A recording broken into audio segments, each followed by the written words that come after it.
Dari Noka and Mel Kiper Jr. on ESPN Radio. And ESPNradio.com.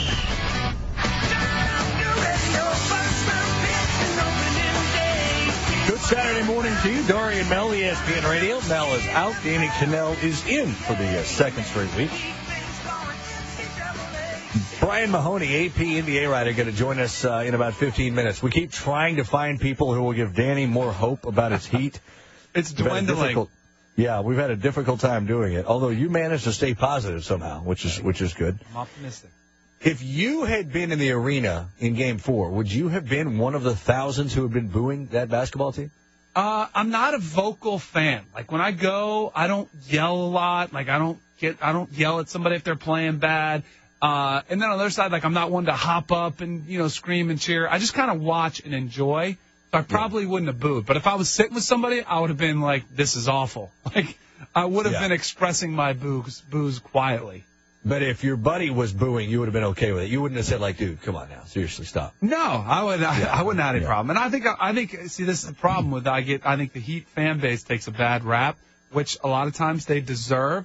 But I think if back-to-back performances, the way the Heat did not show up, I think there are a lot of arenas they would have been playing in if it was a home team, that the home team would have gotten booed. I would agree. Yeah. The performances the last two games at home have been hideous for the most part. And a lot of that's just how good San Antonio is. But it did look, a lot of it did look, it appeared that the effort wasn't there. Now, I don't know if that's because they're tired, and maybe they are. I don't know if the average person watching the game understands how much those minutes can add up, and how much that starts to take its toll on your body, and how much wear and tear is on Dwayne Wade's knee, and how much that affects him, and and how much mentally Mario Chalmers is struggling to get his game back, and how he's pressing. So I think sometimes to the average fan it looks like, oh, they're just not even trying, when sometimes it's a lot more than just that. Well, do you know what would help that? What? Making the big three a big four. Danny, I'm with you. I know you would love that. And it's out there. I mean, ESPN New York has been reporting that, yes, Carmelo Anthony, who can opt out of his contract with the Knicks, will do that, will test the free agent market, despite now essentially the head of the Knicks, Phil Jackson, urging Carmelo to stick it out, don't opt out. Let's see if we can get a second max guy in here next season. It's difficult. I mean, the Knicks next year, the Knicks are almost a throwaway because of the contract situations. It's 2015 where they could maybe do some damage. But Carmelo continues to say he wants to do that. Now, Ian Begley of ESPN New York, he's the first to report that Melo will test the free agent market. He says for Melo to return to New York, it's not about Derek Fisher. He says it's about what Phil Jackson can sell. I don't think that Fisher's presence is going to play a major factor into Carmelo's decision. Carmelo has to be confident and comfortable with the idea that Phil Jackson can build a team around him in New York that can be a perennial contender. I think that will be the biggest factor here. Now, the Fisher factor will be secondary, but I think it can be viewed as a net positive because of the respect that Fisher commands among all players, including Carmelo. Next, you don't want to lose a year of your when you haven't played for a championship. You're 30 years old. You don't want to lose a year, which is what he'd been doing if he would be doing if he stayed a Knick next year. I think, Danny. And I don't care what. So what is Phil Jackson? What is going to be his selling point? Because he can't build that team around him this year. Just they don't have the financially. They're strapped too much. They can't do it. So what is Phil's message? What is this? Is he really going to be able to walk into a room and have this one-on-one meeting with Carmelo, where he's going to talk him into doing it and saying, basically, you're going to have to sacrifice a year of your NBA career shelf life to maybe have a shot? Like, you don't even know for sure to maybe have a shot? I just don't. If you're Carmelo, I don't know what's in it for you other than playing in New York, and that's very attractive. I get that. And if you can turn around the Knicks and you could bring a potential championship there or even get in the mix. I mean, they've been out of it for so long. If you could go and mount a charge for the Heat in the East, that could be very enticing. But I don't know if it's worth the risk having to sit out that year and have no idea what could potentially be there in that year that you have to wait. What's more appealing to you? If you're Melo, what strikes you more? Phil Jackson coming to you saying, I want to build this franchise around you, Now, you just got to deal with next year. And we'll do what we can. But after that, look, we've got unlimited funds, essentially. Right. And here's what and here are my ideas. That side is one thing, and you play in New York. The other side is this. LeBron, Wade, and Bosh come to you and they say, look, we want you, okay? You know we're winning championships here. We've played for 4 in a row. You know, we've won 2. If they don't win this year, we still won 2. We will take less money. I mean, look, we took a pay cut to play together. We'll take more of a pay cut to bring you in. Play in Miami. Play for and win some championships here. I mean, which is a more enticing to you? It is a no-brainer. You're going to Miami all day long. Now, a lot of that, I think the biggest reason why you might not see it happen is the if D. Wade and Bosh and LeBron, say, hey, we're going to restructure and take that much less money to have you come here. But if you're somebody watching on the outside, you're looking for your first championship, you're looking to be on a winning team, let alone a first championship, but a chance to do that. And you could be seen as that missing piece. And there's also the standpoint of when you watch, and I'm a fan, so I watch them closely. I follow them on social media. When you see how much fun they're having, they live in South Florida. The weather's great, no state income tax. But then they have a ton of fun. I mean, the video bombs, what they did with the Harlem Shake. I mean, they just genuinely seem to enjoy themselves. And I think that's a rare circumstance when you have 3 big egos and 3 big-time stars in the NBA that actually enjoy playing together, because as much as there's been started, and there have been some times when there have been some rumors, there might be a rift between D. Wade and LeBron, and there might be this going on, and Bosh might feel left out. None of it has come to fruition. It's all been speculation. They get along really well. So to go there, to have a good team, a good locker room, where you could have some fun and bring a championship, I think it's a no-brainer for Carmelo. Is your sales pitch to Melo over now? All right, so you tell me the negative aspect. You tell me not. So no, he's the villain like LeBron was when he went there? I would do the same thing. Yeah. I agree. No, I agree. That's the more enticing thing. Here's what now, and keep in mind, Carmelo would also have to take a pay cut. So, yeah. If the big 3 are willing to do it, Carmelo's going to have to be willing to do it too. You're not going to get him making a max deal with the money that even with less than max, Bosh, Wade, and LeBron would make. So he's going to have to take a pay cut too. Stephen A. Smith suggests that Melo and LeBron will play together, but it won't be this year. Instead, it'll be the following year. If Melo were to elect to opt in and stay one additional year, as Phil has suggested as well, and LeBron decided to opt in and fulfill his contract the last year of his deal with Miami, and then both of them were members of the free agent class of 2015, I'm here to tell you right now it's a 95% possibility, if not more, that they would join forces, whether it be in New York or Miami. All right. I heard when Stephen A. said that, and instantly I thought he was going to go 95% chance they play in New York, and I was glad he said New York or Miami. The reason I don't think it would happen in New York is because I think LeBron, any chance that he has of redemption and winning back a fan who might be on the fence or maybe was upset at him leaving Cleveland, would absolutely be destroyed. He would just be seen as a mercenary who was a hitman hired to, sell out any team he plays for to go get a championship. I think he would be absolutely crushed. I think at this point, just for the PR side of it, which I don't think he really, I don't know. Sometimes I do. I think he cares. I think he does care. The only place he could leave Miami for is Cleveland. Exactly. That's it. Yeah. That's it. And I think that would be a fantastic story. I hate to tell you that. I think that would be a phenomenal story. And I wouldn't have a problem with it. Like, if he wanted to go back there and try to bring a championship to Cleveland, I wouldn't have a problem with it at all. There's the other side of this, too. Are they better with Carmelo? I mean, Carmelo needs his 30, 32 shots. Carmelo's never played for a championship. That's the question. He has never shown any signs that he doesn't. So maybe he doesn't. Maybe it's Olympics. Maybe. Well, I mean, but that's the approach you've got to take. Make sure he's very clear on that when he comes down. I just think it's bad for the NBA. If you go now Big Four, I think that's bad for the NBA, bad for competitive balance. Even though I don't think they'd be better necessarily. But you would say it's bad what if they lose? They're not even the best team in the NBA. You're just trying to get better. If they lose, or if they get him and they lose. I'm saying if they lose the NBA Finals, which everybody pretty much has said is a foregone conclusion, then they're just trying to get better. You don't, I know. But I don't like it. I don't like the Yankees model. I'm a Dodger fan. I don't like what they're doing. Like, I don't like it. I don't know. Maybe I'm old-fashioned. Maybe I'm the most old-fashioned 37, almost 38-year-old but I just don't. I don't care for it. Well, let's get a little bit more into this. I wonder what Brian Mahoney of the Associated Press thinks about this. NBA writer for the AP. We'll get his shot on where Carmelo ends up going. Is it either New York or Miami? I mean, have we forgotten about Chicago or any other option? Let's see what he thinks. And also, we'll continue the Give Danny Hope About the Heat show. Try to see if Brian can restore a little hope to you. I know you're hanging on to somehow. We'll see if he'll join you there. Brian Mahoney joins us in moments. Quick question coming up after that in about 20 minutes. Dorian Oka, Danny Kanell, ESPN Radio.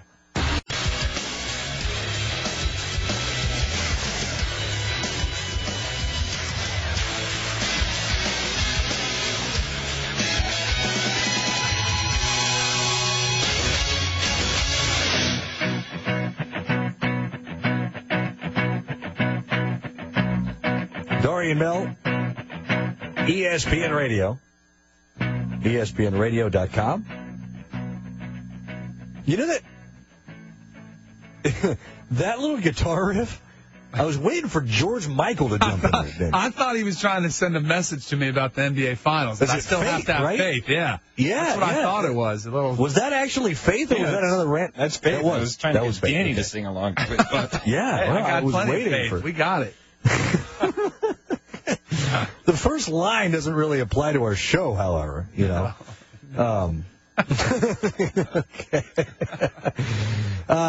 We were talking about Carmelo Anthony, and if he goes to Miami, and I said a big four. I just think that's such a bad precedent. I just don't like the idea of it. Mingle with Class tweeted me, Big Four, please. If Miami adds Carmelo next year, they'll have a big two, which is probably realistic. Yeah. I mean, Wade and Bosh are not exactly. It's dangerous to call them a big three at this point, or else every team's going to have a big three if you want to loosely define it that way. No, what it would allow you to do is look more like the Spurs. Because you would have a bunch of guys, you'd spread it around, and you'd be able to reduce your minutes dramatically. But they've got 7, 8 guys. You've got, even if with those four, Ray Allen's gone, and you got who? Allen and Chalmers, and you got some rebuilding to do there. All right, let's get to Brian Mahoney, NBA writer for the Associated Press, who's with us via the Subway Fresh Take hotline right now. I mean, what's the likelihood of Melo, as you see it, to Miami? And if you had to bet the house on it, or bet the flight that you're supposed to be on next to get to San Antonio with your travel plans, where do you think he ends up next year, Carmelo? My pick has always been New York. I thought ultimately, especially when Phil Jackson came in, they would present enough to convince him to stay. I think ultimately he would love to stay. It took so much to get him there in the first place, but they haven't been able to show him, a ticket to winning. And I thought maybe Phil Jackson would be able to do that. Not right away, but over a course of a couple of years. But something like Miami, there's going to be so many intriguing options, be it Chicago, Houston, the names you see named, teams that are never named, teams that have room like a Phoenix or a Washington.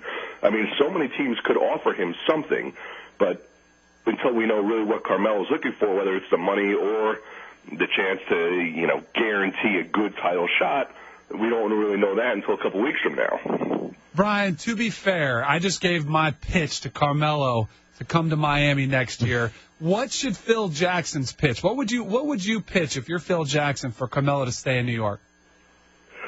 Well, I would say a couple things. I mean, one is we're going to have money after next year. This year, obviously, the Knicks can't do anything, not much of anything anyway, but next year they're going to have room for another max guy.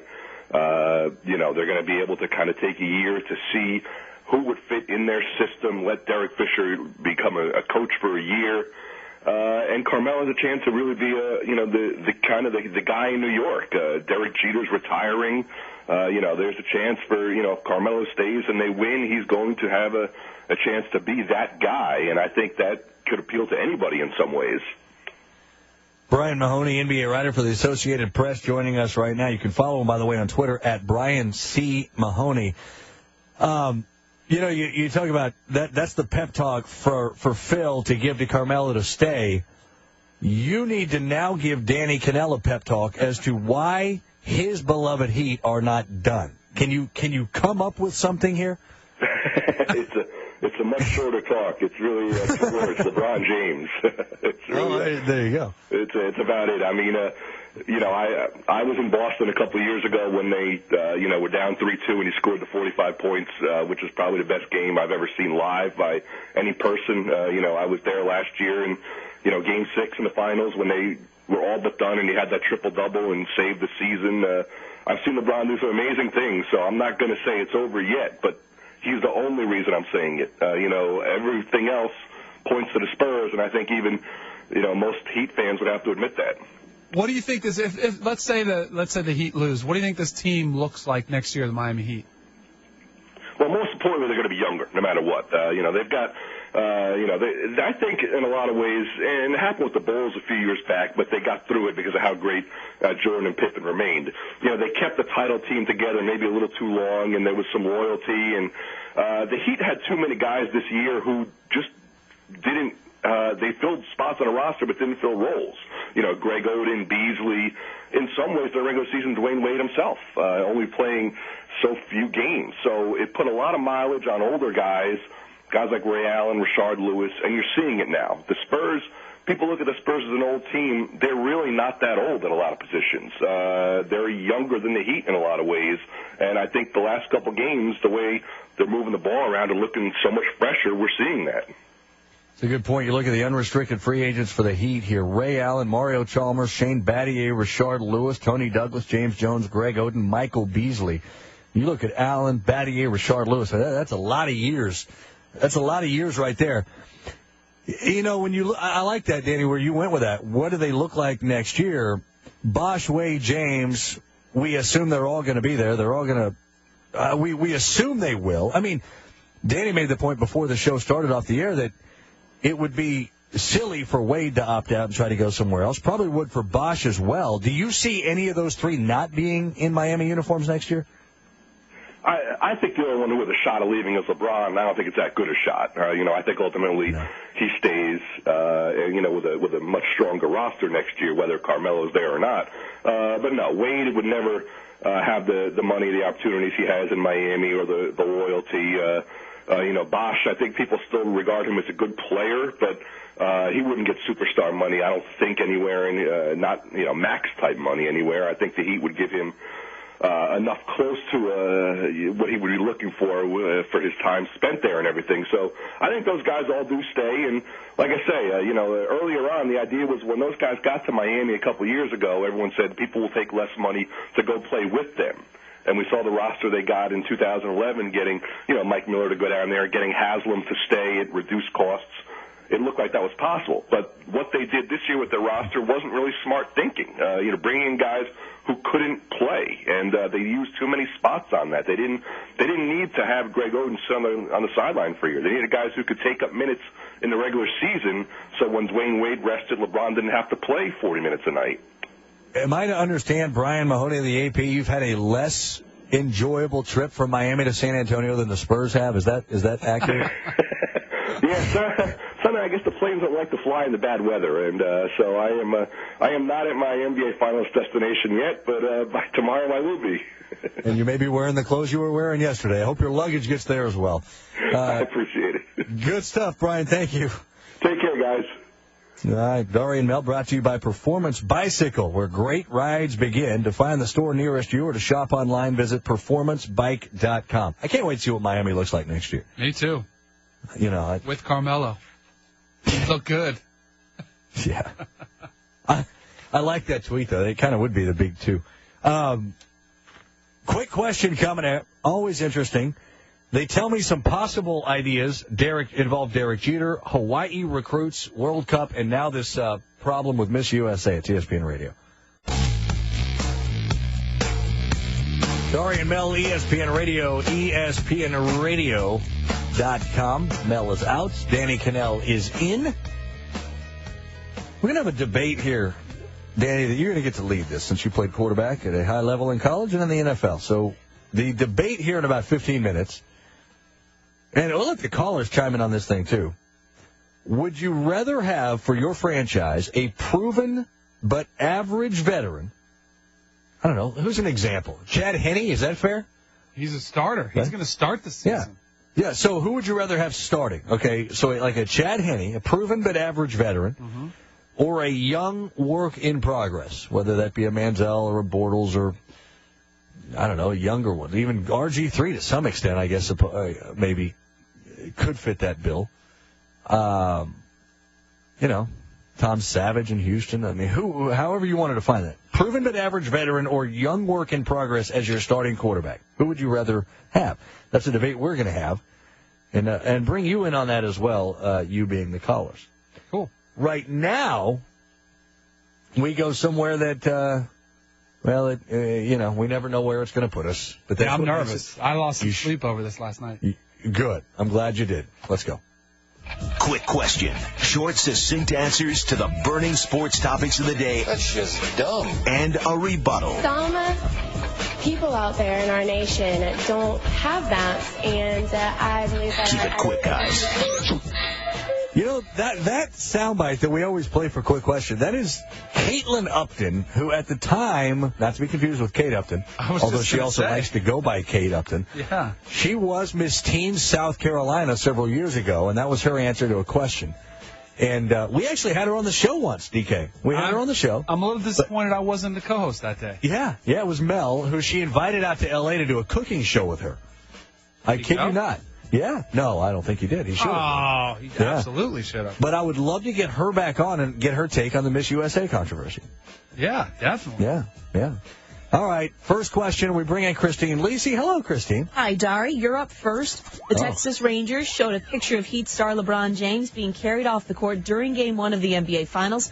Find sort of a creative way to encourage fans not to do the wave during critical points in games during the recent two-game set with the Marlins. The move did draw some chuckles from fans as it momentarily stopped the wave on a 90-plus degree night. Chuck Morgan, the executive VP of Ballpark Entertainment and Productions, came up with the idea of posting a fun warning to fans as they started the wave. He said, "You can't stop it, but we can have some fun with it." So what can you come up with to keep over 20,000 people from doing the wave during critical points of a game? I wouldn't do anything. Why is that a bad thing? I didn't realize that was a problem in society, is people doing waves at key moments in games. It's not like a crowd screaming when the home team's shooting a free throw. It's the wave. My goodness, it's only certain parts of the stadium that are even doing it. I mean, at any given time, it's only one section. I don't understand I don't understand the problem. Trust me, Dari, the Miami Marlins, they would die for 20,000 fans doing the wave. They would take 2,000 fans doing the wave. I was going to say, that's only one person at a time doing the wave there at my... I did not realize that. I don't have an answer because I did not realize that's a problem. And if it's a problem, then it's stupid. Let it go. Yeah. All right. Don't say that. My daughter's been singing that song for weeks. It'll be stuck in your head all day. All right, Danny, it looks like Derek Jeter will win the All-Star vote among American League shortstops, despite the fact that, according to ESPN's MLB player rating, Jeter is the 13th best shortstop in the league. That leads us to the question that is tiredly asked every year: should he be an All-Star? Yes, he should. I go back and forth on this. I heard you snuck that one in there. I like that, Christine. I'm kind of with you. My gut reaction is yes, he should. Baseball's one of those games that has that kind of that old school, the unwritten rules, all that type of thing. And I think baseball, more than any sport, understands that a lot of it is paying tribute to a guy who has done it so spectacularly throughout his career. So I'm going to side with the old school baseball and say yes, he should. I'll talk out of both sides of my mouth. I hate the fact that fans vote for All-Stars in baseball. The second you attach any sort of meaning to the All-Star game, it should not have been a fan vote, because fans vote for simply the most popular, not the most deserving, or those that could make a difference in determining home field in the World Series. So I have a problem with that. As long as it is that way, you might as well put Jeter in because he deserves it. I think it's okay. Wayne Gretzky was an All-Star his final year in the NHL. So Derek can be too. I'm with you.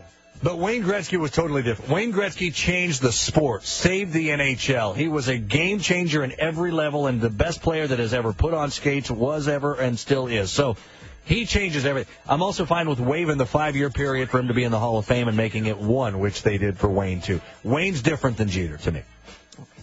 Dari? All right. Yes. Oh, that's okay. An error at the University of Hawaii involving the paying of scholarship funds to some of the school's student-athletes resulted in a couple of them having to sleep in the locker room while waiting for their checks to pay for deposits and rents. Why were the players penalized for the school's error? There was There was a I'm concern. sorry. Oh, no, that's okay. There was a concern about violating NCAA policy. The problem was fixed, but what's the craziest place you've ever slept? Oh, I've been pretty lucky. I've never had the sleep in an airport situation. I've never slept over for tickets to an event or a game or a movie. So I don't have a crazy place. I mean, like, yes, in my younger days, I probably was in some places I should not. Come on, dish it out. Come on, don't hold back on us. But never No, I mean, I made some poor decisions at times with other people, yes. But no, I don't have any, like, slept on a park bench story. I don't. Danny? He's holding out on us. Oh, I get this one too? Sure. Mine probably the craziest place, and this is going to sound like not that crazy, but when I was playing arena football, they had team housing. Now, mind you, I had already played in the NFL for 5 years, was out and went back, and I was playing arena ball, living with about 4 or 5 guys. And this was an older house that was pretty beat up and pretty run down. And down the street from us, there was a mental hospital. It was the dirtiest, nastiest. It was like a frat house. And I was almost 28, 29, so I was way too old to be living in this house. But as bad as living conditions were, I probably had the most fun during that time that I've been at any point in my career. That was probably the craziest place. So you slept there or in the mental hospital? I probably could have used the mental hospital, but I slept in the dorm. You did, okay. Yeah, I don't have any great places like that. All right, now you guys touched on this a little earlier, the scandal involving the winner of the Miss USA pageant. Miss Nevada allegedly, she's not from that state, she alleged to live and work in California. How should the committee handle such an egregious action? They absolutely have to give it to Miss North Dakota. She was the runner-up. She was the one who got hosed because she had to establish residency in North Dakota. So she should win for that fact alone. You said that's like the worst thing. She had to establish residency. She's from North Dakota. Maybe she's proud of that. There's nothing wrong with North Dakota. The weather stinks, but I'm not saying there's anything wrong with the people of North Dakota. If you're going to diss North Dakota, then you at least have to know something about it. What's the capital of North Dakota? Go. Oh, why do you do this to me? Bismarck, did he get it? Yeah. Right? Bismarck. Nice. Who gave that to him? Bill. Who gave that to you? You didn't hear our lovely producer, Bill, has my back. That's cheap. That's cheap, Anniver. It came quick, too. I like that. That's cheap. I support all my hosts. You cannot. So what? I want to hear your answer. What should they do with the award?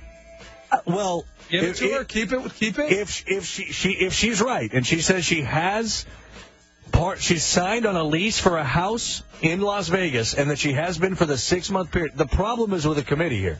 They say you have to have residency for 6 months in the state in which you compete. I believe she probably did. But that rule in itself is a problem. I think you either have to have residency for a number of years or you have to be born in that state. And it's going to cause waves throughout the community, though. It's just going to be hard to recover from. But I can imagine it's easier to win in Nevada than California. I would think so, too. Absolutely. Yeah. And probably easier in North Dakota, too. Wow. Probably so, yes. Just a guess. Just a guess. Christine. Yes, sir. Strangest place you've ever slept. You're going to give it to us. Now you have to answer. I can't think of anyone. I mean, I'm pretty much, I don't know, pretty normal. I'm sorry, I was not a wild child even in college, so yeah. I'm sorry. I wasn't in college. I just did some stupid things after college. But I never slept. I don't remember sleeping any. You know what I mean when I say I slept in places I shouldn't sleep, but nothing like totally strange. Yeah, I thought Danny was going to say he went to the mental hospital because the house that he lived in was so terrible. What was the purpose of the mental hospital mentioned there? It was straight out of One Flew Out of the Cuckoo's Nest. It was like hardcore straitjacket. Did you have escapees and stuff? Yeah. Were they coming to your house to sleep? They occasionally did have some people knocking on our door during the day when they were allowed out. Okay. All right. So there you go. A little dicey. All right. Okay. All right. Let it be known that I have nothing against mental hospitals. Oh, I don't either. Or North Dakota. You have dissed North Dakota. I dissed high school football in South Dakota, apparently, to some. All right. A proven but average veteran as your starting quarterback, even one that's played in the Arena League, or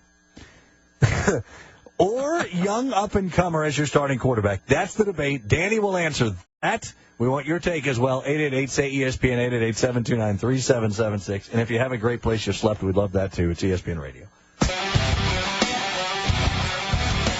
Dory and Mel, ESPN Radio, ESPNRadio.com. Danny Cannell in for Mel Kiper. Quick question was fun. Always is. Random. Just totally random. Hot list is up, top of the hour, 15 minutes. Start thinking about this, folks. In the spirit of the World Cup, what are the 3 best, or just give me your best, international sporting competitions? It could be Olympics. It could be particular Olympic events, Ryder Cup, World Cup, the Tour de France, if you like that kind of thing. World Baseball Classic. World Baseball Classic, yeah. A golf major or a tennis major, a specific one. Yeah, I like it. This will be fun. Now, this should just be people's preferences, right? Or what they think is the biggest. What? No, like, what's the best one? They're like the best one, the one that you enjoy the most, the one you look forward to the most. Okay. Yeah. Can do that. Yeah. So we're going to get into that coming up at 11 Eastern time.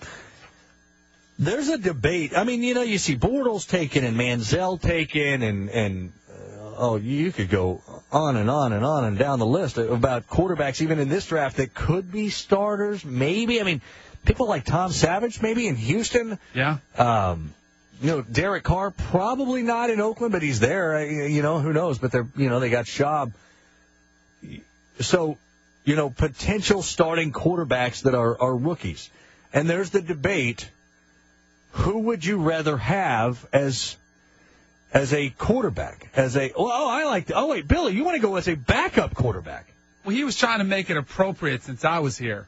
The career backup journeyman. So I could offer my expert advice on this topic. How many games did you start? Around 30, I think. That's pretty good, man. Yeah. Come on now, don't sell yourself short. 26, 27, I don't know. All right.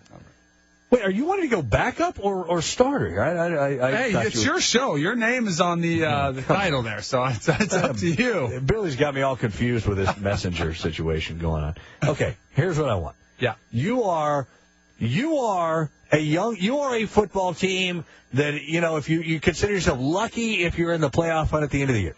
Okay. You've got a choice of a Chad Henne type of quarterback that's had success, but he's not flashy. I'm using Henne as an example. Give me another one. Give me another guy in the Shaw. Right. I don't care. Shaw. Well, how about Matt Castle? How about the Minnesota Vikings? Matt Castle. And then that would be your. All right. And then who do you want starting? I mean, that's the question. So right. If you're Mac, if you would rather have. And this will be an open competition. I actually think I like the way they're doing it. That's why I've said before, right. I think Teddy Bridgewater, who they drafted with the last pick in the first round, I think that's the best situation you're walking into. And also Bortles, because Bortles, even though he's the third pick overall, he's going in behind Henne, who you mentioned. I always have kind of thought your best chance for success in the NFL as a young quarterback who's newly drafted was to be able to sit out a full year, almost take a redshirt year, and watch from the sidelines and let somebody else kind of take the reins, learn from somebody who's been there and done that, take your time, learn the nuances, study the playbook, and then come in and play. But a lot of people would say, well, look at the teams who have won lately with rookies. You talked about RG3. He came in right away, had some success. That rookie class of 2 years ago really spoiled us. Wilson. Yeah, Andrew Luck. Yes. That whole crew. That was an anomaly. That's not the norm. And I know people want to say, well, Johnny Manziel, he's got to play right away. And that situation's a little bit different because that job is completely up for grabs. Hoyer played great, but it was very minimal playing time. So ideally, I think if you have a team that's on the borderline making the playoffs, maybe not, I would rather see a veteran guy who can give the guys around him can put the ball in the right guy's hands. Because a guy like we're talking about, a Henne, a Matt Castle, a Schaub in Oakland, somebody like that, they might not be the best person to be your franchise, to consistently over 5-6 years to take you to the franchise, but they can at least put you in a position to win. Whereas a rookie sometimes, they'll make those rookie mistakes where you have no chance to win. Bill Polian, who long-time career of excellence in the front office, says it takes 4 years to truly develop as a quarterback. 4 years. Now, you see an Aaron Rodgers who sat behind Brett Favre for many years and ended up being, phenomenal, obviously, an MVP and a Super Bowl champion. I mean, you came into this league. You had 24 career starts. We have verified that. Yeah, good job. 24 starts. How many years do you think it took you to be as good as you could be in the NFL? You know what's funny is because I think when he says 4 years to develop as a QB, I think that a lot has to do with how many different systems you've played in. Because I think it definitely takes a full year and a half to become familiar with a system. And I'll say this from personal experience, I didn't feel like I was a good professional until my 6th year in the league. Now, a lot of that had to do with maturity, just growing up, learning how to be a pro. When I was in New York and I was starting and the Giants actually gave me a new contract and rewarded me, I was not as good at a quarterback as when I got cut from the Denver Broncos my last time playing. It's just kind of one of those things where being in the right place at the right time.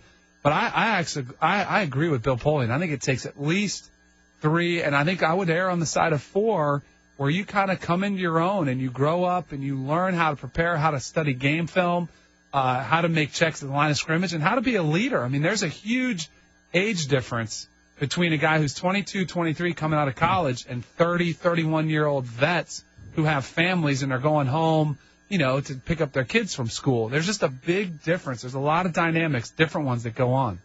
Dari Nowkhah, Danny Kanell. All right, I love doing this. Don't be looking at your stats. I'm going to quiz you on your own stats. I always want to know, because, if I had ever been a pro athlete, I think I would know every stat I ever racked up or didn't rack up. I'm going to quiz you. Here we go. All right, we're going to rapid fire here. Yeah. 24 career starts. How many career touchdowns? Passes. I'm going to say 31. Yes. Okay, well done. That was right. You get a ding on that one. All right. How many times were you sacked? Thanks for not going there with the interceptions either. No, but I'm not done. How many times were you sacked? Yeah. If I had 20 starts, probably 2 a start, I'm going to say 40. 63. Ouch, man. No wonder it hurts to get out of bed. Yeah. All right. Career interceptions. 31 touchdowns. How many? I know it was over 31. I know that all the time. 33? 33? 34. All right, but a couple of those were Hail Marys, so those shouldn't count. They were. Okay. Yeah. Well, all right, good. Well, there you go. How many career rushing touchdowns? I'm going to say that's a big goose egg. Yeah, that is a big goose egg. But I had one in college. I did have one in college. How many rushing attempts are you credited with? Well, that's a big if. Does negative yardage count? Sacks do not count? No, not in the NFL. I'm going to say not a rushing. 3 rushing attempts. No, you got 44. Really? Yes. They must have counted the downed balls at the end of games, like the victory formation. They must have counted that. Although there definitely would not have been that many. Total number. I got one more. Okay. Longest career rush in the NFL. 13 yards. You got it. Who did it come against? Bam. You got it. Against the Redskins, I think. You remember that one. Yeah, because that was the longest rush. I love it. Good stuff. Good stuff. Thanks for playing. That was off the cuff. Thanks for playing. All right. Hot list coming up. Best international sporting competitions. We want yours, too. 888-SAY-ESPN, 888-729-3776. 13-yard run. That's no joke. Okay, 23.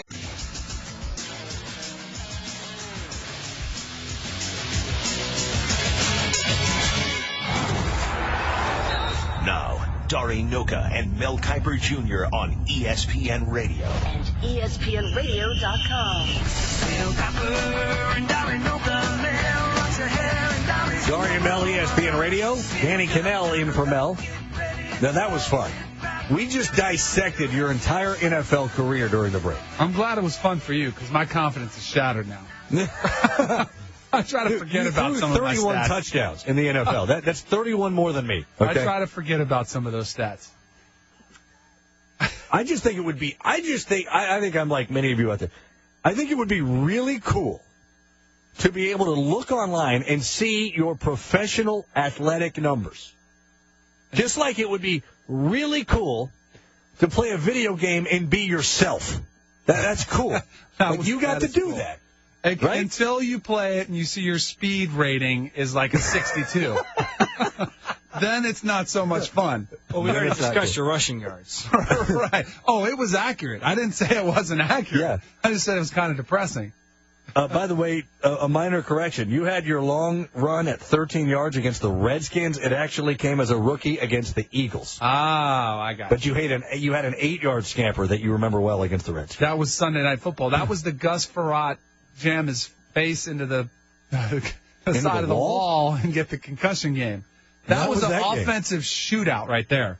I mean, want to talk about, we were way ahead of our time. They want to talk about the Eagles having, Chip Kelly's high-scoring offense. We were putting up some serious numbers. You were? Check out the final score of that game.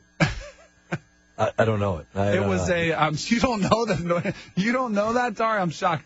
It was a 7-7 tie, and I'm disappointed that you can't remember an obscure score from a regular season game back in 1998.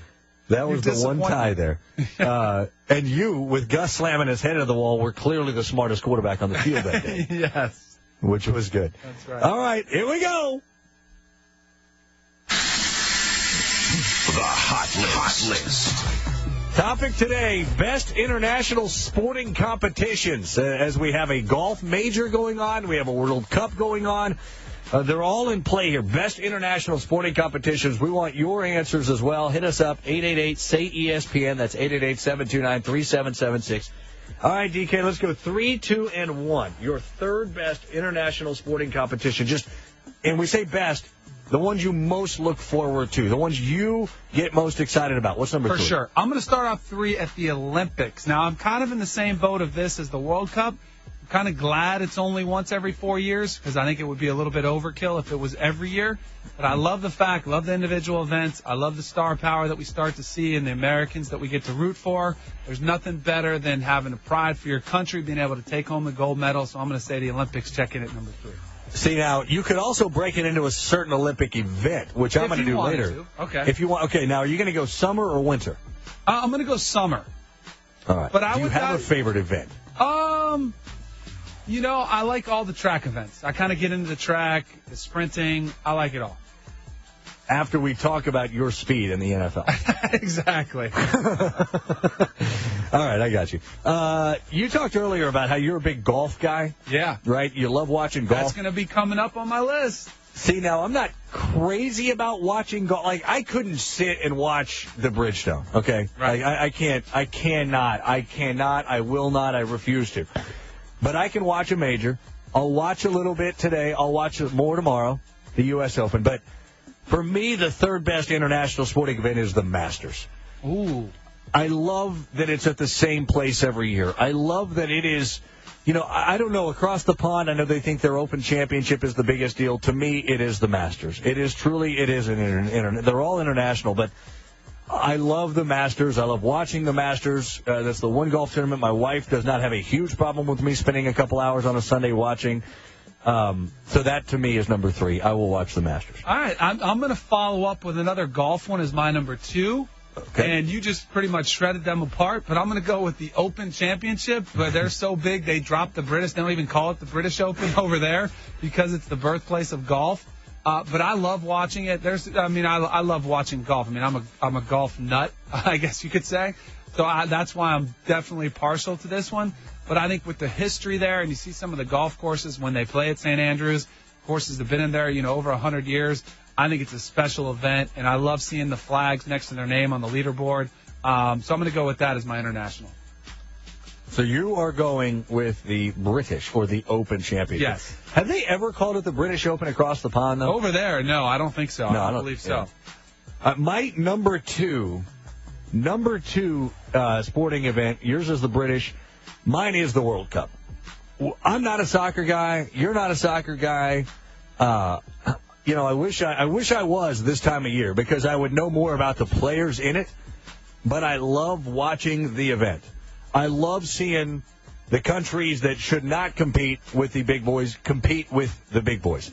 And I'll throw out a country that I'm, that half of me. I mean, I'm half Persian, and I know it's an unpopular stance this day and age because of the tension with Iran. But I remember 1998. And Iran and the United States, when they played and Iran won, I wasn't necessarily, I wasn't rooting for either side, really.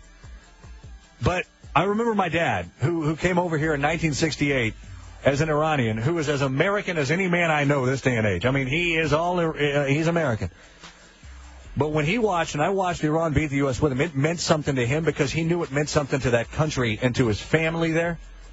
That was unbelievable to me. And, you know, seeing those types of stories are just, you know, that's what I love about the World Cup. Who knows if we'll have some Cinderella story this year? Who knows? But I do love the spectacle that is the World Cup. Cool. Well, I'm going to go for my number one international event. I'm even going bigger than international. I'm going Galaxy. This is a galaxy-wide competition. Oh, my goodness. And I'm going to have to say it's Miss Universe. And much similarly to you, like you appreciate the World Cup, I love the spectacle of the competition. It requires athleticism. It requires smarts. It requires years of preparation that go into that. These women pour their heart and soul into it. And for that reason, I'm saying the Miss Universe competition is my most favorite international competition out there. Now, the rule was international sporting competition. Well, I was going to say, these women are athletes. For sure. Have you seen the talent portion? Because I have never watched a Miss Universe pageant. Okay, tell us what they do. Well, a lot of them, like our former just from the Miss USA competition, which there's a heavy competition, there's a heavy controversy in that one. She was a mixed martial artist. And I'm not sure if she actually went out there. I don't know if she did. Did she go out there and do a routine? We've lost Cannell. Lost Cannell. I'm done. But I don't know. Did she go out there and do a routine? I don't know. I don't know. But she could. I've seen them do the thing that they did in old school when they had the twirling ribbons. I've seen that one. That takes athleticism. That's an Olympic event. They've done that one. So that one counts. If they did not look like they look, would that be number one on your list? Probably not. Yeah, I might be slightly biased. Probably not. Yeah. Well, then you just put my number one to shame. I won't even get into it. What's your one? I am an enormous fan of Olympic hockey. That is my number one. More than the World Cup. But that has no buzz now. You just crushed it. You absolutely crushed it. I will say that's this. it. I was number one. Olympic hockey. I'm going to agree with you because I was watching that. It was T.J. Oshie, right? When he had the overtime shootout. I was watching it with my daughters. We were going nuts. That was one of the sporting events up there all time that I was having the most fun watching. That was incredible. Now that all I know is all you cared about was the she in Oshie, it does no good. All right. We've taken all of your time. That's why we are opening it up to you. Best international sporting competition. If you want to have Miss Universe in, have Miss Universe in. But we want yours. The home run. 888-SAY-ESPN. 888-729-3776. In the spirit of the U.S. Open and the World Cup that are going on right now. Best international sporting competition. Your call straight ahead. Dari and Mel with Danny. ESPN Radio. Coming up Monday in the Herd, we said Spurs in 5, and we find out Sunday night. Is Melo a step closer to leaving the Knicks? Miami, next destination, and Team USA's first match in the World Cup, Ghana. Monday in the Herd.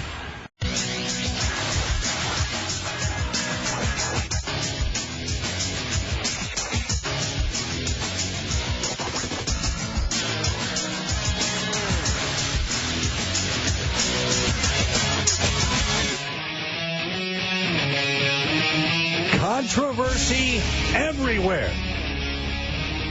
Dari Noka, Danny Cannell, Dari and Mel, ESPN Radio. After discussing the controversy that's surrounding the Miss USA winner from, in air quotes, Nevada, when it is believed that she's actually has no ties to Nevada, allegedly.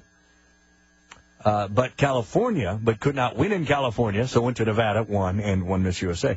There is controversy surrounding Danny's number one pick in terms of international sporting competitions, where he said the Miss Universe pageant, because of the great talent portion of the show that they do there, one of our bosses has called in and said there is no talent competition in Miss Universe. Your number one choice is null and void. Well, see, I still consider them athletes, and I don't think you're giving them anywhere near enough credit for the hard work and dedication that it takes leading up to the competition. And I think it takes a tremendous amount of talent to walk up and down that aisle. Or whatever, You are that stage, so whatever. full of it. It's ridiculous right now. Oh, my goodness. Best international sports competition, whether it's a major, a specific major, a Grand Slam in tennis. Would you consider the Indy 500 any race, car races? Sure. They have a lot of international. Yeah. I wouldn't put it on my list. I was just curious. Yeah, I would. I wouldn't put a NASCAR race there, but I'd put an Indy race. Right. Formula One, whatever. Yeah.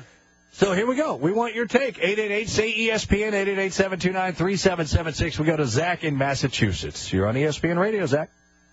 Hey, so I was thinking about that, and I think the World Cup has a leg up on the other competitions because I think if you went through internationally and pulled players from different sports, every other sport would have kind of a mixed idea of what the pinnacle of their sport in terms of championships are. But if you pulled soccer players from every corner of the planet, I'm about 99% sure that every single one would say the World Cup, a World Cup championship is about as high as you can get. I like where he's going with that. So he's saying if you ask a golfer, some may say the Open, some may say the Masters, or a tennis player. Some may say Wimbledon, but others from the U.S. may say the U.S. Open. Yeah. That's really, really interesting. That's a good one. I like that. I mean, I think, there are very few sports, but they're very American. They're not international. When you ask baseball players, probably only in the U.S., and they would say a World Series or football Super Bowl. But again, you're only asking one country. That's my whole thing with, and that's why soccer people can't stand me, because I'm kind of your typical American who is very selfish and myopic in my thinking and only U.S. sports, where I need to, and I think I'm trying to get there, is to become more open in my thinking and start watching the World Cup a little bit differently. I can definitely appreciate, though, what he's saying. I think that was a good perspective. That's a great call, I think, by Zach. You also earlier today, in addition to upsetting soccer fans, have upset many in one of our nation's lesser populated states, North Dakota. I was waiting for what when you said that Miss North Dakota got robbed by Miss Nevada, who may not be from Nevada, because she actually has to live in North Dakota and earned the right to be in that and won. I would like to welcome in Rick from the fine state of North Dakota. Good morning, Rick. Good morning, guys. I have to say, although it's not my pick, I do agree with Danny. I kind of think Miss Universe probably ought to be in there, but I think there's a lot of talent that needs to be done to do that. Before I get too far out in the weeds, I just want to say, I think I'm originally from Indianapolis, Indiana, and when Danny said Indianapolis 500, I agree. I think that's the number one sporting event. Was born and raised there. I've been to it many, many, many times. Playboy did an article on it back in '81, I think it was, and talked about how the month of May is the place to be, is in Indianapolis. I got a crazy place I slept in, too. You guys were talking about that earlier. What you got? Well, I was in the Navy for 9 years, and I worked on the flight deck of an aircraft carrier. And times when we're up there, used to have to, just kind of kick back for a little while. I used to sneak into the wheel wells of some of the aircraft and just sleep in there. Wow. They said it. You talk about being able to sleep anywhere. That was, and then hearing the roar of the aircraft on the aircraft carrier. Wow. It was crazy. That would be quite How about that? That's Rick, too. And Rick, by the way, letting you off the hook easy there, not even defending North Dakota. Well, you got lucky. He kind of probably agreed with me on that one. Wasn't there a story recently about a young child who got went from California to Hawaii, right? in a wheel. Yeah, holy cow. All right, Giovanni in Boise, Idaho. Best international sporting competition. What is it? Well, I think it's hard to, argue the fact that the World Cup isn't. But I'm just going to throw this out there. How about the Little League World Series? Ooh. Sure. That's a good one. I enjoy, the heart and these kids aren't playing for money. They're just out there playing the sport that they love, and I got to put that at the top of the list. That's a strong one. I had not even considered that one. I like that, but I think that's a really solid one. I know a lot of people like to watch it from our ratings. Dari, I bet you didn't know this, but I actually played in the Big League World Series, which is the older level. They have Little League, Senior League, Big League, and that was one of my all-time favorite memories. We played against Taiwan, we played against Venezuela, we played against Mexico, all teams from all over the world, and it was really cool to be a part of. I didn't get to play in Little League, which I think, of course, would be the apex of amateur sports when you're talking about baseball players. But it was a special experience. It was really cool. We know that one's in Williamsport. Where's the Big League one? It used to be. I don't even know if they still do it. It used to be in South Florida. Oh, so it was close to my home growing up, and it was awesome. It was a lot of fun. All right, we got, let's see here. We want to go 5 or 7, Billy. You threw 2 of them up there on me, so I'm not sure. Let's go with, let's go Jeff in Ohio. Jeff in Ohio, best international sporting competition. Well, since Giovanni just kind of persuaded my decision, but I'm still going to have to go with the World Cup. I mean, Little League World Series is great, too, but the World Cup brings countries together just like the Olympics would. And, I mean, it's probably the number one sport in all around the world, and it's just a great competition, man. Yeah. There's no probably about it. I mean, that is the number one sport all around the world, and by a mile, the World Cup. Drew in Pennsylvania. Drew in Pennsylvania, best international sporting competition. Well, since I am sitting by the Little League World Series, I probably should have said that. I'm actually in Williamsport right now. But I was going to say Olympic curling because it's so boring, yet you find yourself at 3 a.m. in the morning still watching it and still rooting for people that you would never vote for. And them just throwing a big stone down ice somehow just captures everyone's imagination. Now, Drew, are you one of the ones that in the last Olympics did get into women's curling because there were many attractive women curling? Oh, you can't not. I mean, this universe should still be up there. But, yeah, all right. I watch curling constantly. Yes, I thought that may have swayed your opinion there, Drew. Good stuff. Drew in Pennsylvania. All right, we got a lot of different answers there. Bill Inver, our producer in Bristol, Danny, has done some research. Big League World Series is in Easley, South Carolina in late July. Nice. Good stuff. There you go. How'd your team do? We never won. It was like Taiwan was always incredible. Yeah. And there was always some birth certificate curiosity on that one, too. The one had some part of Danny the Almontes on them. Oh, right. Well, the one part, I have an issue with one part of the Little League World Series. Seems like every year there's a Saudi Arabian team that is made up of Americans whose parents have lived in this one area in the oil business. Right. And they're all Americans, and they're phenomenal. But I think a Saudi Arabian team should be Saudi Arabians. That's just my take. That's a good point. Yeah. All right. There you go. Just my take. All right. Straight ahead. Back to the NBA final. Oh, Darren Payne going to join us. Hockey. Dorian Mel, ESPN Radio. Danny Cannell in for Mel. You heard our hot list. Best international sports competitions. That is the hot list. It's brought to you by Barbasol Shaving Cream. Life full of close shaves. Make sure your close shave is a Barbasol close shave. Shot saved. Rebound score. The Los Angeles Kings have won the 2014 Stanley Cup in double overtime. The Game 7's the back's against the wall. What we went through to get to this point is unique. Obviously, every Stanley Cup is special in its own way, but we really had to earn this one. You heard the call on ESPN New York, 98.7 FM. You heard Justin Williams, your Conn Smythe winner, as playoff MVP.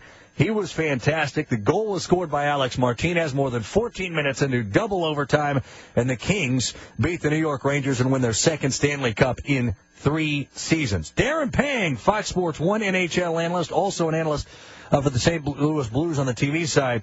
Panger joining us here via the Subway Fresh Take Hotline. That series, which just kind of explains the Kings as a team, doesn't it? I mean, 3 come from behind wins, 3 overtime wins at home. They won a series that they trailed 3-0. They won 3 Game 7s on the road. How do you describe this Kings team, and have you seen a team like it in all your years playing and following the NHL? No, it's been a lot of years following the NHL and covering the finals. I started in '94 with ESPN, and the first one that I did was in the New York Rangers, winning in Game 7 against the Vancouver Canucks. But in all these years, I've seen a lot of sweeps along the way. We went through a phase of sweeps with the Red Wings, with the Colorado Avalanche, and we saw some finals that weren't that exciting, to be quite honest with you. They're quite anticlimactic when you consider how great the playoffs are. And this one here was absolutely, by far, the best overall Stanley Cup playoffs that I've ever been involved with. And it starts with the LA Kings. I'm not surprised whatsoever.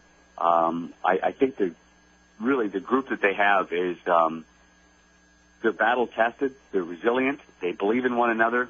They've got a great coach in Darryl Sutter who doesn't tend to look behind and doesn't tend to get real negative on his guys. He tends more to, challenge you and look forward and find ways for you to get better and to forge ahead. But we may never, in my lifetime, we may never see a team like this that won 3 Game 7s on the road, that trailed the way they've trailed. There's a reason why their nickname was the cockroaches inside that locker room, because they wouldn't go away, and they proved that right to the very end. Darren, now that they've got 2 Stanley Cups in the last 3 years, is this a dynasty in the making? Are they going to be able to continue the success? I believe they will continue the success. I think because the fact that their players are still in their prime. Their centermen are the key to the Los Angeles Kings. Obviously their defensemen led by Drew Doughty, Jake Muzz, and Slava Voinov are so young, and they're winners, so that's not going to go away. But when you talk about Anze Kopitar and Jeff Carter, right off the hop, that's pretty impressive. They may have to go in another direction with Jared Stoll, who's UFA, and Mike Richards. There's a lot of talk that, they may end up buying out Mike Richards because this is their, one of their few compliance years based on the new CBA. If they were to do that, then they would just restock the cupboard. But, they're a special team, a unique team. And when you get a core group of players that have won the way that they've won, I can't imagine a team next year facing the LA Kings in the first round thinking that's a good thing, because I don't know, just the way that they grind you out, the way that they play, their size, their passion for the game, and now their belief that they'll never lose. That's a real lethal combination. Fox Sports 1 NHL analyst Darren Pang joining us via the Subway Fresh Take Hotline. Dori Noka, Danny Cannell with you on ESPN Radio. All right, look at the flip side. The Rangers. I mean, this was a team made a surprise run to the Cup final, but lost so many heartbreakers. I think Ranger fans, while they're excited to be in this position for the first time in 20 years, are going to look back and say, oh, what could have been. Where is this franchise now moving forward? Well, that's a really good question. I mean, we've seen this a lot in the East. Back in 2007 when the Ottawa Senators made it, you're thinking, boy, the East is, they've got some teams that are getting stronger and they'll find their way. I remember back in 2007 thinking the Ottawa Senators had no chance of beating the Anaheim Ducks with the way that Anaheim played. And this year going into it, I've got to be quite honest with you, I didn't think the New York Rangers had any chance beating the LA Kings. And maybe it's I've got a little more knowledge or bias towards the West. I have, I've been out in the West, a long, long time, but I just feel that at this particular point that the team in the East that's the team built best for the West is the Boston Bruins. We may find the Tampa Bay Lightning because they're really extremely quick and skilled, and they're going to be a really good team. They're well coached. They might be a team in the future. Maybe the Rangers, if they add some pieces, maybe they subtract Brad Richards on a compliant buyout. Maybe they get more from Rick Nash, who is, fairly disappointing throughout the course of the playoffs. They have a goaltender that's as good as anybody in the league, and that's the one advantage that the New York Rangers have. They've got Ryan McDonough that, boy, I thought he was fantastic. I thought he played some great hockey, and he's a guy that's going to challenge for the Norris Trophy in years to come. But and we saw some great stuff from guys like Zuccarello and Carl Hagelin at times. But they're going to have to add to this component. The teams in the East are now looking at the Chicago Blackhawks, the Los Angeles Kings, even to a certain extent San Jose and St. Louis, as teams that they've got to build their teams around those teams in order to win a Stanley Cup, because the teams that I just mentioned in the West aren't going away, and you're not going to beat them by having just a few players that can play every single night. So there's a lot of challenges for the New York Rangers, but they should be really proud of their season. It was a phenomenal season. They did a great job of going 2 Game 7s and 1 Game 6 to get to the Stanley Cup Finals, and they threw everything but the kitchen sink. They gave their hearts out to the LA Kings. It just wasn't enough. Darren, you're a former goalie, so I got to get your take on this, because we saw 2 of the best going head-to-head in Lundqvist and Jonathan Quick. Who would you want to tend your net if you were the head coach? Yeah, pretty difficult question. One's more efficient. That's Henrik Lundqvist. One's overly athletic and aggressive that never gives up, and that's Jonathan Quick. Really, they are two completely different guys. I guess I'll take. That's a really tough question. I guess I'd take Jonathan Quick because he's been there before now, and then he's won it.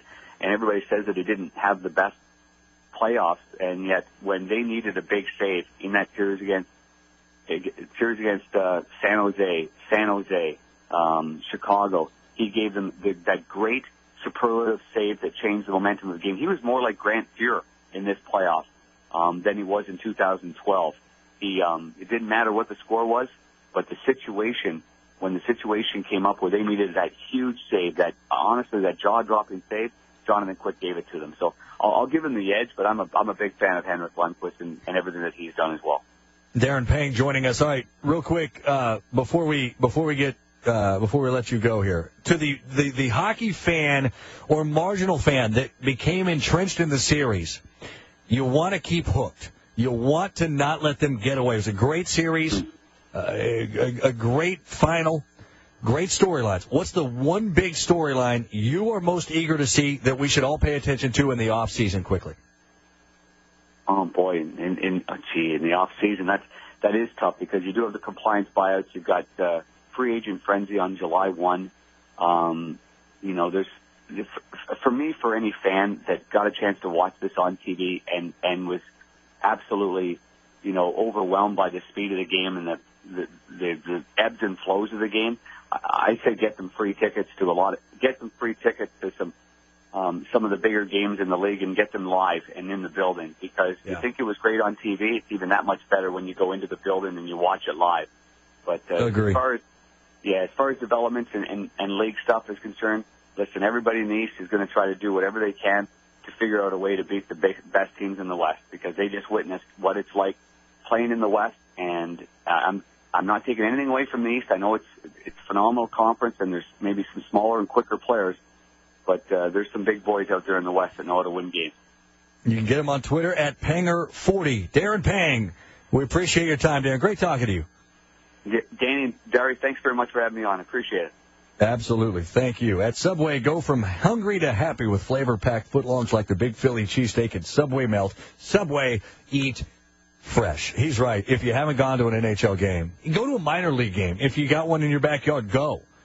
There's not a sport that translates where there's more of a difference between TV and live than hockey. I firmly believe that. No doubt. I got to go to a game in the Garden when I was in the Giant. Unbelievable. Yeah. It is. It's absolutely awesome. I saw the Kings in January in their building. My uncle, family, they got 4 rows up from the ice. I see them every time the Kings are on TV. And it was a regular season game against Vancouver. But being in that building, that atmosphere, just absolutely electric. And you should go. If you've never gone, you got to go. All right, straight ahead. We put Danny on the spot now. He thinks the Heat have a chance. He says they have to win Game 5. Well, obviously they have to win Game 5, but he thinks that turns everything around if they do. Does he think they'll really win Game 5? We will give our Game 5 and NBA Finals series picks coming up. Oh, by the way, last week, Danny, I said Kings would win in 5. I actually got one right. It's ESPN Radio. You started off, so I think I should follow through. Keep your hands high for my squad when we coming through. It's DK from NY, so what you wanna do?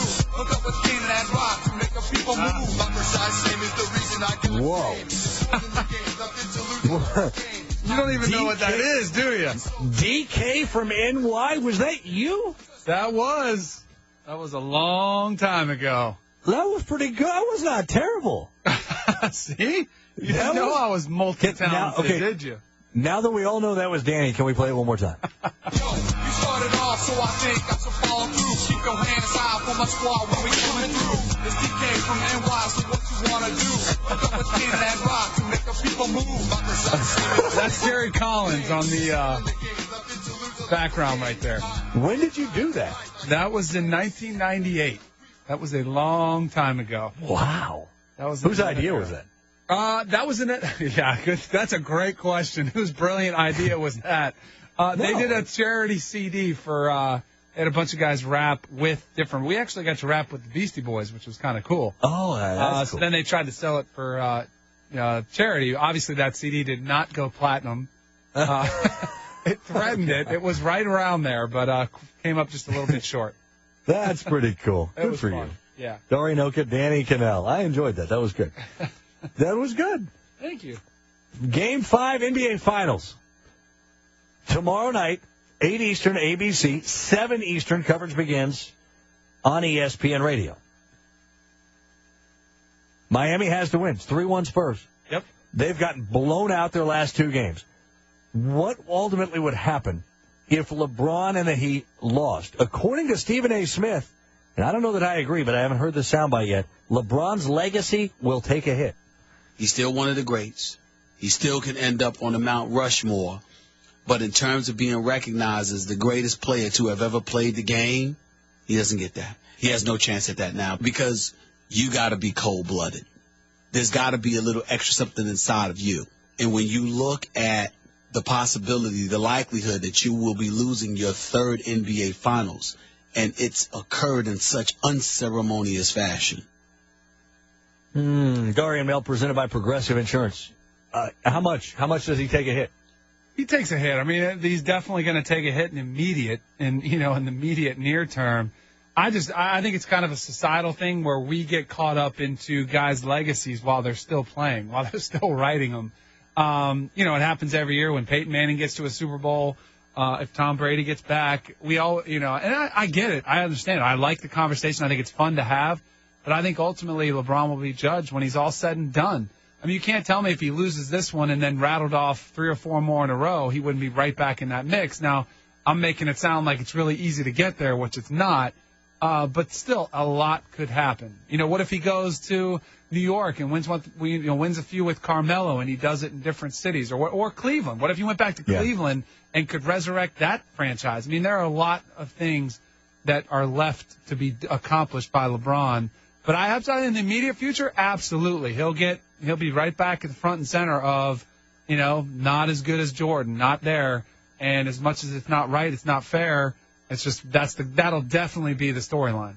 I feel like if they lose tomorrow and they get blown out in a 3rd straight game, I just feel like I'm going to remember the Spurs more than I'm going to remember the Heat in this series. I hope you're right, but man, so unbelievably good. That's they've the story consistently been over the last 20 years almost. When you go back to Tim Duncan, when he started his career, I mean, we're talking about a dynasty that nobody gives enough credit to.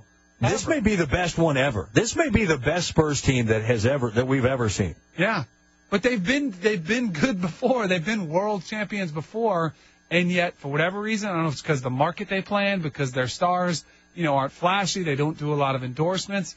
We just don't talk about them that much. I think that we'll be talking much more about LeBron's failure than we will the Spurs' success, it's just kind of, what we do, I guess. I don't think it's right, and I hope you're wrong. I would love to see it where we more appreciate what the team did than what somebody didn't do. But I kind of think that's my inkling is that's what will play out. But that, again, is the difference between a team with a couple of stars and a team that has stars but has incredible surrounding cast. And that's the Spurs. I mean, the Spurs and Heat, we talked about it last week when we did the show in Austin. Miami has the best player. The Spurs are the better team. There's no doubt. There's no question about it. In terms of who's a better team, Miami's probably not the second best team in the NBA. Right. Yeah, I would agree with you. Yeah. As far as total, lineup 1 through 10 on the roster, I agree with you. I think there are maybe 2 or 3 or 4 teams that you would put ahead. But I don't LeBron think that factor puts them, squarely right in the mix. But I don't think that the Spurs have any competition at 1. I mean, when you look at a team as a team, I think it's the Spurs, and there's a significant gap between them. Why does it, I don't know if we have time to get it, but why does it take for people so long to recognize that each year? Because remember, it was the LA, it was the Clippers year, it was Houston, it was Oklahoma City's year. It's every year we never give them enough credit. Because I think the Spurs have this reputation, which isn't accurate, as being old. They have a couple of old pieces. Yes, they're not an old team. Boring, because they don't have the flashy personality. They are not boring. When you watch them play, they are the definition of team and offensive basketball. They are far from. They will run with anybody in the NBA and do it better than anybody in the NBA. That's not accurate. They have a coach that is perceived as unlikable, and maybe that's the case, but he's a heck of a coach. And they're in a very relatively small market. So those are all reasons nobody ever appreciates the Spurs.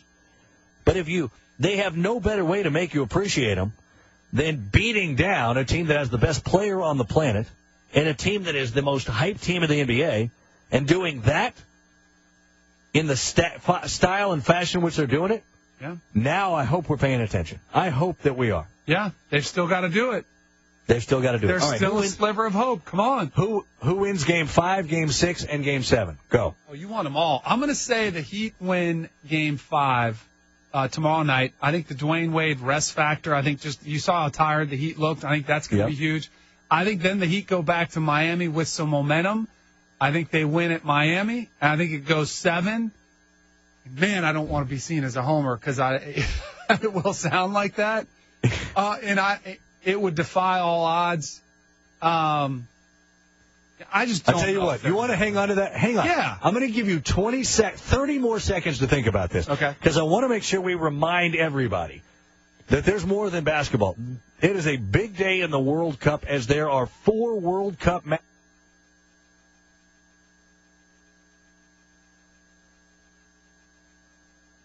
This is the 2014 FIFA World Cup on ESPN Radio. In the box, the shot scores him, and there it goes into the wall, and he scores to tie it up.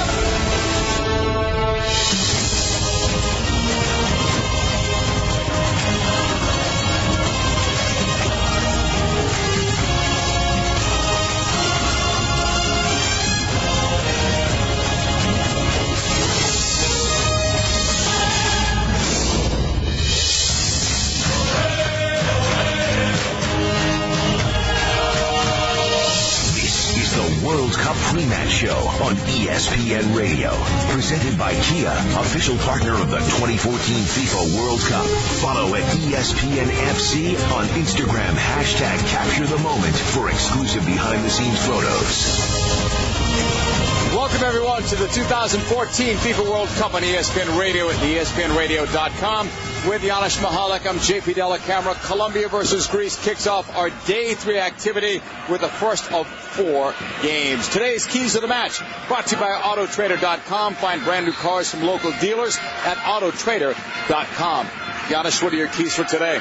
Well, for Colombia, even without Falcao, I could make an argument that they have a squad as deep as any in this World Cup.